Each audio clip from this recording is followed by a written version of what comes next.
Hello everyone, my name is Mujibarama KPM, and I am the reporter of noise pollution. So, introduction. Noise pollution refers to unwanted or excessive sound that disturbs human activities and affects health. Sound is a form of energy that travels through air, water, and solids. While pleasant sounds such as music may be enjoyable, excessive noise from traffic, industries, and machines can become harmful. Continuous exposure to loud sounds can affect hearing, sleep, concentration, and overall well-being. So, ang noise kay mo niya itong mga dili ganahan pa na madunggan na maka-affect ini siya sa atong health daw. So, sound is a form of energy that travels through air and water, and then while naay mga sound nga nindot like music na maka-relax, maka-enjoy. Then, naapoy mga excessive noise nga galing sa traffic, industries, mga machines, na maka-harm sa ato. Kung kinamita man expose ni is maka-affect niya siya sa ato ang hearing, sleep, and concentration, and overall mga ato ang well-being. So, what is noise? Noise is an unwanted sound that causes discomfort or disturbance. The human ear can normally tolerate sound up to 85 decibels. Beyond this level, long-term exposure can damage hearing. Noise differs from ordinary sound because it is often unpleasant, irregular, and disruptive. So, ang noise kanang dili nato ganahan as again dili nato ganahan madunggan maka maka disturb or maka discomfort dili ta comfort. Then ang human ear is normal tolerate sounds up to 85 decibels. uh, Beyond this, kung malapas pataan ni is maka develop na siya og hearing damage. uh, Noise differs from ordinary sound because it is often unpleasant and irregular. So, dili na siya ang noise dahil na siya sa dahil nga malunggan nato eh kaning noise dili gyud ta ganahan kay dili nato ni siya na-explain like unsa ni like kaning iyang kasaba. So, buntog uh, maka discomfort siya. So, sources of noise pollution. So, noise pollution comes from many sources. These sources are generally classified into stationary sources and mobile sources. Common examples include industries, construction activities, road traffic, railway traffic, aircraft, loudspeakers, and machinery. So, natin mga duha ka sources noise, which is stationary sources and mobile sources. So, explain na ito na niya. Then, ang mga examples sa niya is industries, construction activities, road traffic, railways. Again, kung yung mga construction activities is pagkikini siya sa tungkol sa mga equipment na mga gigamit like drills, sa pa na diya ginagamit sa construction at yung sa kayo din road traffic yun ang mga kotse nga ug motor ilang mga tambutso nga sa balayo. Then railway traffic kanang mga trains mga machine o the way nga mabangga ang wheel ug ang wheel sa train is sabag ikina siya. Then aircraft ng airplanes if mag take off na o mag landing na sabag ikina sila. Then loudspeakers na mga naka full volume sabag ikina siya. Then machinery nga mga sabag kayo. So, stationary sources are producing activity that remain in one location sa isa. So, sa isa ka lugar lang dito siya may nasaba tayo like sa mga again construction site sa one location lang siya. Then this include factories, generators, construction sites, workshops, loudspeakers, and emergency sirens. Such so such sources often produce continuous noise that affect nearby communities. So mga kani sila mga factories, construction sites, workshop at speakers. Kani kay sa isa ka lugar lang gid sila saba kay bantu maka-affect gid sila sa mga duol nga mga tao or unsa ba mga unsa. Then industrial noise. Industrial noise industrial activities are among the major causes of noise pollution. Machines, generators, furnaces, compressors, and manufacturing equipment produce loud sounds during operation. Workers exposed to industrial noise for long may suffer from hearing loss. So, ano yung mga main categories sa industrial activities? Mga machine, generators, furnaces, compressors, and manufacturing equipment. Ano silang mga sabak kayo sa industrial. So, ang mga workers sana kay kami na sila ma-expose. So, if madugay, magka-suffer sila sa hearing loss o stress, which is tungod sa noise which is tungod sa unwanted noise.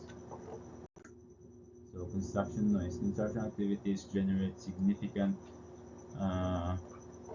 noise from excavators, bulldozers, cranes, drills, concrete mixers, and vibrators. Construction noise is often temporary but can be extremely loud and disruptive to nearby residents. So, again, dili mo po ni siya always ginagamit kini mga bulldozers, cranes, drills, mga sila.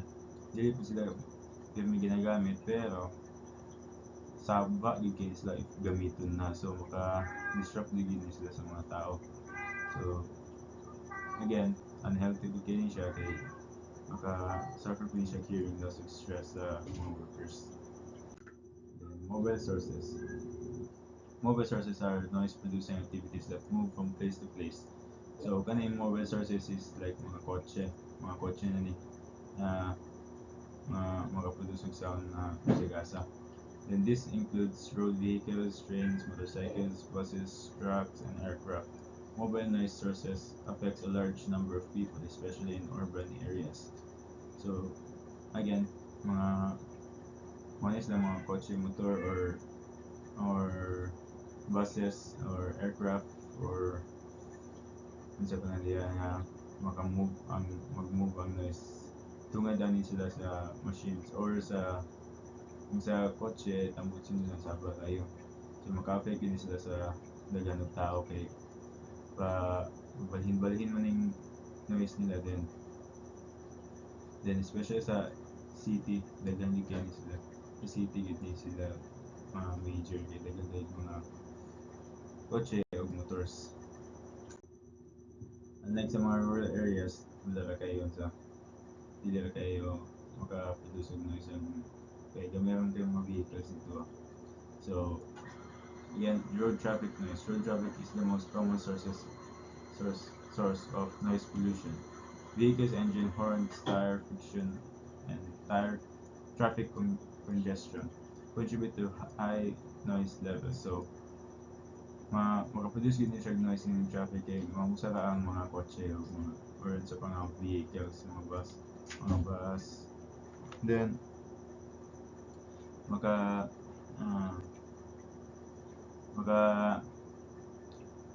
if magkadugay-dugay ang traffic, magkasaba-saba kay daghan naman ang mga vehicles. So, motorcycles and heavy trucks often generate the highest level of traffic noise. So, kani daw sila mga motorcycles, tambot sa mga motorcycles is sabag gid sila, then mga heavy trucks like mga 10-wheelers, mga horns nila sabag pud gayo, then mga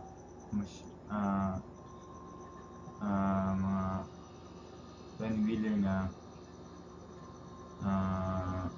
kusog kayo ang sa mga machine na sila din maka sa noise sa traffic. So, noise level of vehicles. Medium road traffic 70 to 80 decibels. Kaning decibels is measurement tool ni siya para para sa kasaba para ma-measure ang kasaba o ang intensity sa kasaba. So mo ni sila 85. So heavy road traffic 80 to 90 decibels, buses and trucks 85 to 95 decibels, large trucks 90 to 100 decibels, motorcycles 90 to 105 decibels. So 85 pataas, 85 decibels pataas is develop na siya og hearing loss or hearing damage. So maka dili gini siya sa kailangan din natin siya i-prevent na so railway traffic noise. Railway noise comes from the train engines, wheels interacting with tracks, running horns, and station activities.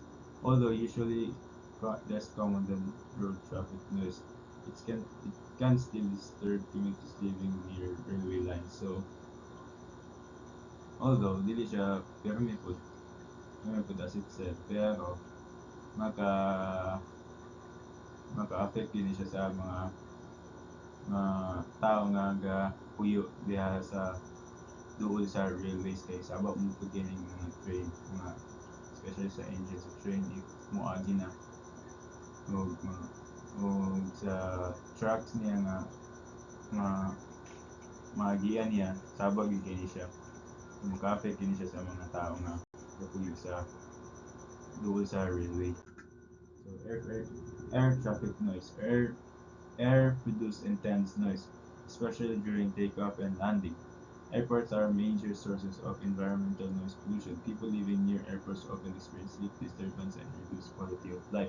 So, sa airport is sabo gid kini siya tungod sa airplane nga mag-take off na og landing na, especially sa engine sa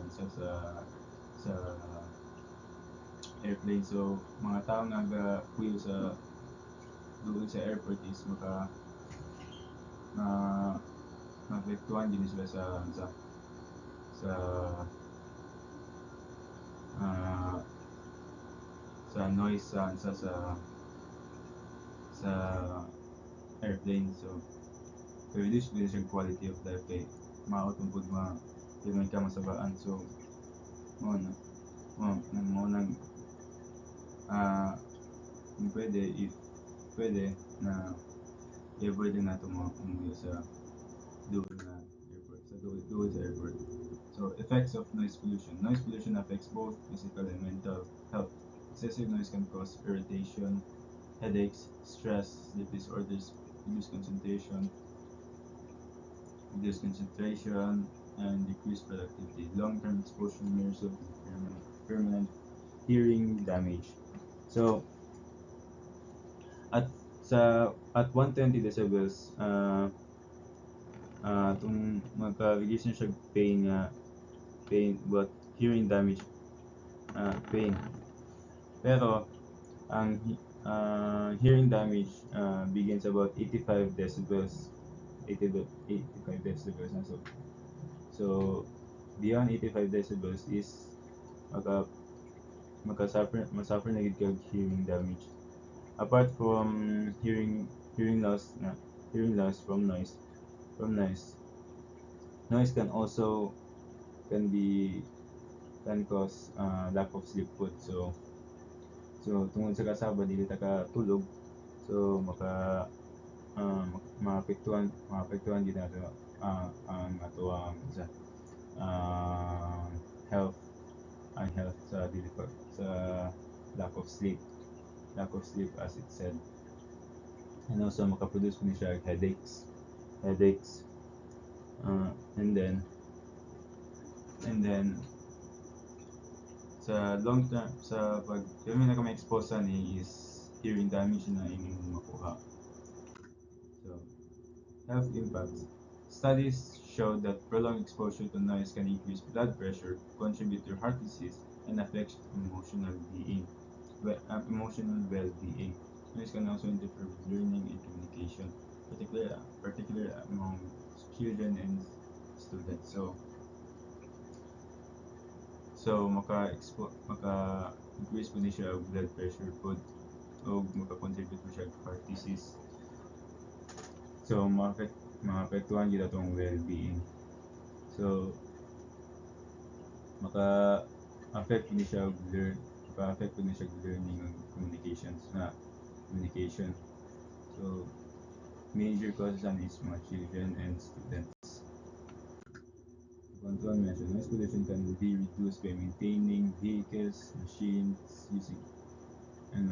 using silencers, planting trees, constructing sound barriers, limiting horn use, and enforcing noise regulation. Public awareness and responsible behavior are also important in controlling noise. So maka-maintain yun daan is, if sa vehicle, if nata emergency, dili tapos may magamit og mga pipit para dili saba gamit na tayo if emergency na yun. Then sa mga machines, we can use lubrication para ma-reduce ang noise, para ma-reduce ang noise nga ma-produce niya. And you can also tighten the loose sa mga machines para dili ra kayo mag-reduce o para dili ra kayo siya mag-reduce og vibration. Og sa if mag-plant og trees, maka-construct yun siya sound barriers para dili ra kayo maun sa sound niya, para ma-contain lang ang sound niya, dili ra maabot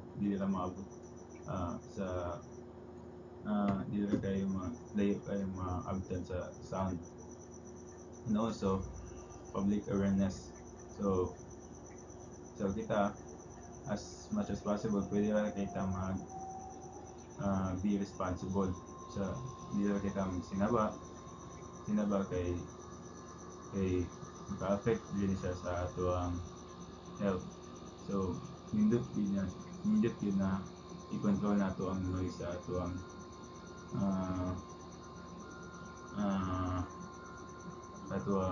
mga buhaton. So that's it, and thank you.